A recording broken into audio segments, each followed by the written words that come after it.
All right, let's get right into it. We're going to talk about something that happens to literally everyone, but can feel super confusing when you're going through it. I'm talking about that sudden, almost overwhelming wave of desire that shows up when you're growing up. Where does it even come from, and what are you supposed to do with it? Let's figure it out. But first, I want you to just think back for a second. Try to remember a time when life was just, well, simple, before all the complicated feelings and attractions kicked in. It almost feels like a totally different person lived that life, doesn't it? So yeah, let's start there. Back in that pretty straightforward world of being a little kid when your attention was on things that were, well, completely different. I mean, seriously? Remember that?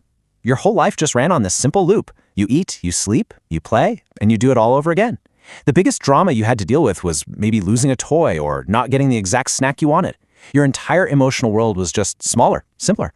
And this slide, it just nails the change perfectly. As a kid, the most powerful magnet in your entire universe was probably the TV on a Saturday morning playing cartoons. But then, it feels like it happens almost overnight, that all changes. The cartoons are still on, but your attention, it's been completely hijacked. And it's been hijacked by people. People you might not have even noticed before suddenly become the most fascinating things on the planet. And this leads us right into that huge moment in life, the great change. It's that sudden, and let's be real, often pretty confusing transition that every single one of us has to go through. Look, the physical stuff is obvious, right? Your voice starts doing that weird cracking thing. You suddenly feel kind of awkward in your own body. We've all been there. But the key point the source material makes, and this is so important, is that the biggest change isn't something you can actually see in the mirror. No, it's the one that's happening behind your eyes. It's like your whole internal operating system just got a massive mandatory update. So, that's the real question, isn't it? What flips that switch? What is the hidden cause behind this total rewiring of how you see and feel about the world? Well, the answer, as it turns out, is deep in our biology. It's all about a powerful internal shift, and it's driven by these things called hormones. So let's actually break down what that means. Okay, so the easiest way to think about hormones is to imagine they're like little chemical messengers, tiny couriers running around inside your body delivering instructions. Now, throughout your childhood, they're delivering pretty standard mail, grow taller, get stronger. But when you hit adolescence, a whole new delivery service takes over. And believe me, their packages contain some very, very different instructions.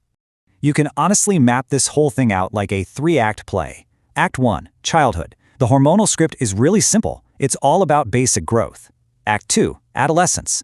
All of a sudden, these new characters, the new hormones, storm onto the stage, and they completely rewrite the entire plot. And that takes us to Act 3, our brand new reality, where the world suddenly feels like it's in high definition, and all the colors are just brighter. All right, so now we have the biological why. But this is where things get really interesting, because the source material makes a hard pivot. It takes us away from just the science of our bodies and into the philosophy of our minds. And it asks one of the biggest questions you can ask. What makes us human, and not just another animal? And this is the central argument. It's such a simple sentence, but it's loaded with meaning. Because while we absolutely share biological urges with the entire animal kingdom, there is a very clear line drawn in the sand. This table just breaks it down so perfectly. See, an animal runs on instinct. It gets a stimulus, and it has a response. There's no pause button. But for humans, we're driven by something else entirely, our intellect, our thoughts. We have this tiny but incredible gap between a feeling and our reaction to it. And it's in that little space, that's where our power is, the power to choose.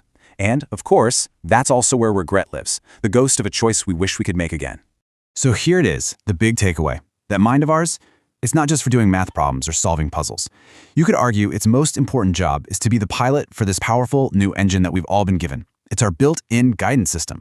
And that brings us to the final and maybe most important piece of this whole puzzle. Because if we have this unique power to control ourselves, that means we also have a really profound responsibility for how we actually use it.